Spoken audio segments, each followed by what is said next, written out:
Yeah, I'm gonna speak to Don Bates, please. Yeah, it's me. Yeah, hey Don, how are you doing today? Not too bad yourself.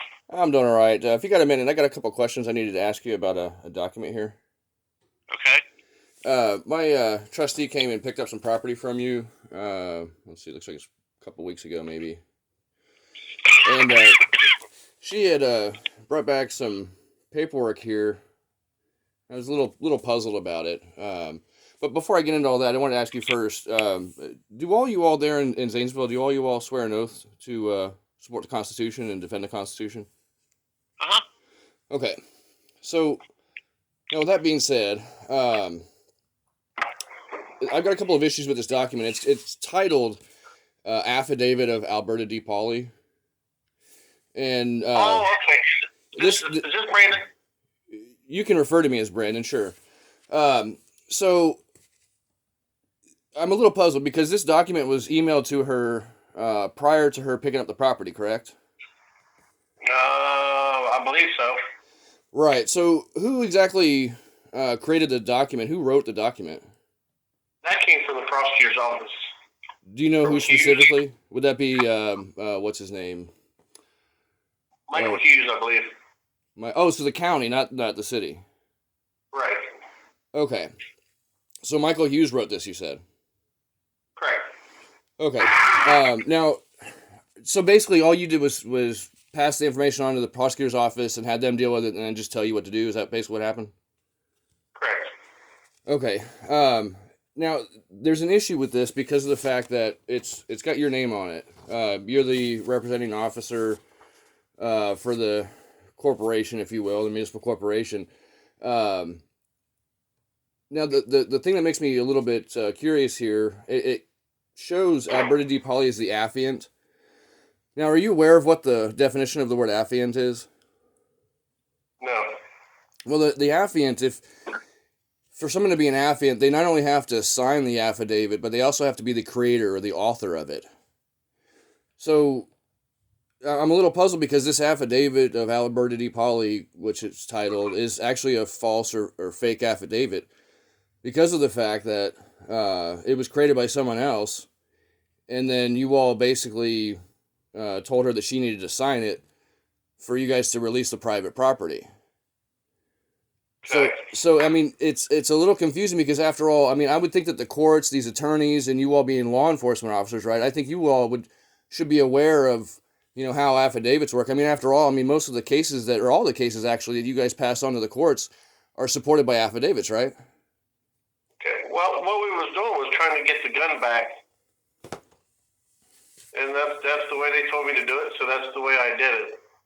Well, but I mean, I mean, let's be honest. I served in the military, and I was very aware that, when if I was ever given an unethical or immoral order, that I had the choice to not follow it, and if I did, then I would be held accountable for those actions if there was any harm caused by those actions by that immoral order that I followed. I can't blame my leaders or my commander and say, well, my commander gave me an order and I followed it. I'm just doing what I was told. Quite frankly, that's kind of claiming ignorance, and ignorance really isn't an excuse. I'm just trying to get the facts on the record, and like I said, I mean, this document here, you of all people should know that this isn't a legal document. This isn't a credible document. Okay. Well, I mean, I was trying to get the gun back to your sister. I think he was under probation. No, you're Is that actually correct? wrong. And one of the You're stipulations of the probation or parole was that you no. See, you're didn't. wrong. Hold on a second. Hold on a second. See, this is what confuses me. You're an investigator, and you got all your information wrong. Uh, Okay. what you guys did was you guys took private property, private trust property, and refused to return it. And it took a whole of 2 years almost of playing games for you guys to finally realize the truth. But still, I mean, even though you guys finally released the private property accordingly, like you were supposed to a long time ago, you guys still have no idea what the actual words mean that you guys use, the documents that you guys use in courts every day. They're not even credible or valid documents, and it's a little confusing to me because I mean, is it just because you guys have no standards that you guys don't care, or that you guys don't Okay. learn the truth or what you're supposed to do, or Is it because there's I no guess I accountability? don't know I'm trying to understand. If you can help me what's your understand. question? Why don't you guys have any standards that you abide by?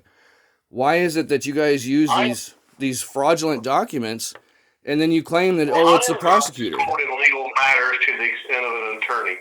What's that? I'm not educated to the point of an attorney on legal documents and legal jargon.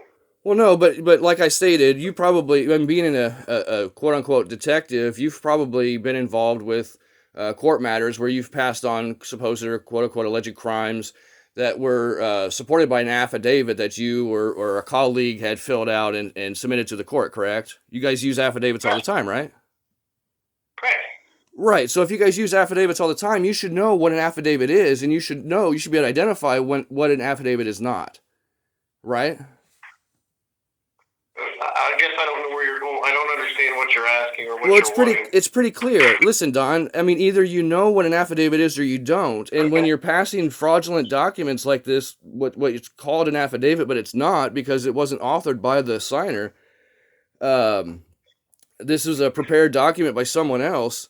It's That's what I'm saying. Like, for you to not understand that this is a fraudulent document and to pass it off as if it's not because the prosecutor said so, that's a little concerning for a quote unquote law enforcement officer, being as that, like I stated, you guys use these affidavits all the time. So if anybody should know that an affidavit is a false affidavit, it should be you, being that you guys use these all the time, and they should be, written appropriately. And if people are writing information in here, I mean, it's not even written properly either. It refers to a woman as a he. I mean, it's just, it's little stuff like this that doesn't make any sense. I mean, nobody could take the time to look over this small document, to proofread it, to, spell check it, that sort of thing. And then also, like I said, make sure that it's correct. I mean, like I said, according to the Black's Law definition of AFI, and you can look it up yourself. I'm not. This isn't my opinion. I'm going by the definitions that were established.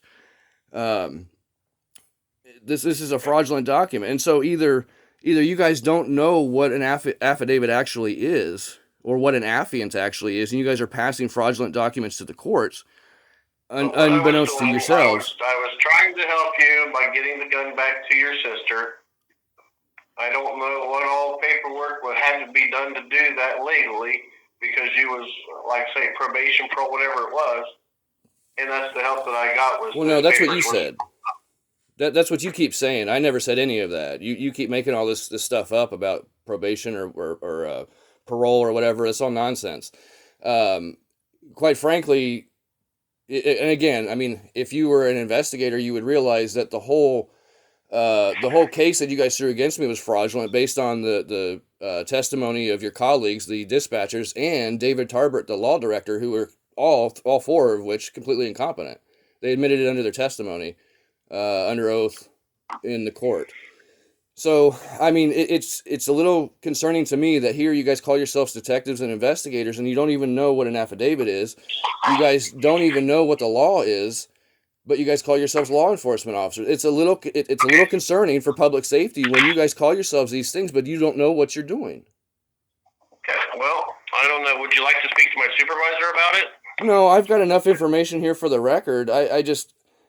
I'm trying to just gain some understanding here as to why it is that you guys think this is okay to use fraudulent documents. Is it because there's no accountability, or is it you guys just aren't taught properly? All right. Well, I don't know. I think I tried to answer your questions the best that I could, so hopefully you got the information or answers that you need, okay? Well, you not answering the questions properly, that speaks volumes. It's called acquiescence. I ask you very poignant, very direct questions, and you placate and speak in circles and loops, and not wanting to answer the question. So I'm just a man here, trying to establish the facts and the truth from another man that claims that he's a law enforcement officer, detective, and investigator, and here you're passing fraudulent documents. And that's why I'm kind of just concerned. Is it because there's no accountability, or is it because you guys aren't taught properly? I thought I was doing it right. Well, I'm informing you that you didn't do it right. You did it wrong. Okay. That's a violation of my That's what I rights. asked you. Would you like to speak to my supervisor about it? I'll put it in writing. I'll just add this to the rest of the long, list of abuses and usurpations that you all have, perpetrated on me because, you guys wanted me to be quiet. You guys wanted to silence me, instead of doing your jobs accordingly. Like it's, as if Ohio Revised Code 715.49 doesn't exist that requires you guys to address noise issues. But God forbid you guys pay attention to that, right? All right. Well, I'm going to go. I'm going to guys answer this phone. Hold on a second. No, you're good. You've given me enough information. You've told me enough about your incompetence. I appreciate your time. Thanks for at least getting the property back to the rightful owner. It's just too bad that you guys don't know what you're doing and you guys are committing crimes, and because there's no accountability, you think that it's okay. That's just too bad. It's a shame. It's a shame for all of us veterans that have fought to supposedly protect our freedoms and rights, right? But see, that's another thing. Most of you guys are veterans, right? Are you a veteran?